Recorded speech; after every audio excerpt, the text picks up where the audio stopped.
Kunay-nay, mata na si Inday, nagahilak ng ngita sa imong dughanot tanday.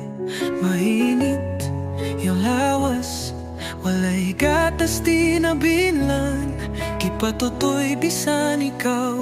Walay kahon, walay bugas, walay sudam. Basa ang lampin, walay sulod ang lamisa.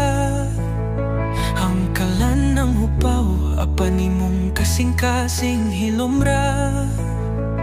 Imong kutsara, gihatag sa bata, samtang ikaw napitpit og gutom nga walay sapat.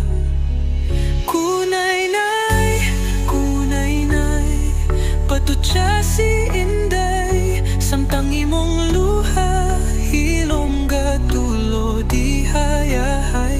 Ngudawat labada, bisan mamasura, bisan masakiton kang ginday. Ikaw ang langit nga muhigda sa iyang kiliran.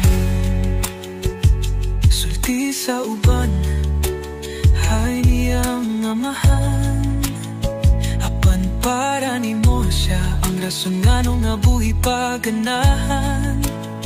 Bisan gibiyaan, bisan gihusgahan, naghilom ka lang sa kasakit, samtang kipahilom si sa imong bukton nga tuyan.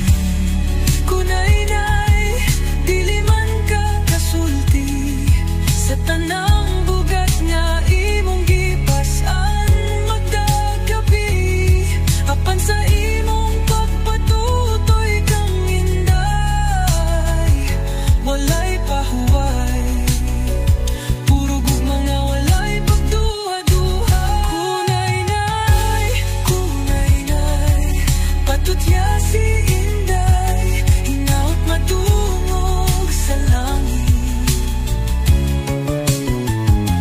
Nabisan ka apoy nagbadayong gihapon sa paghigugma, sa kalibutang way hustisya ug pagpakabana.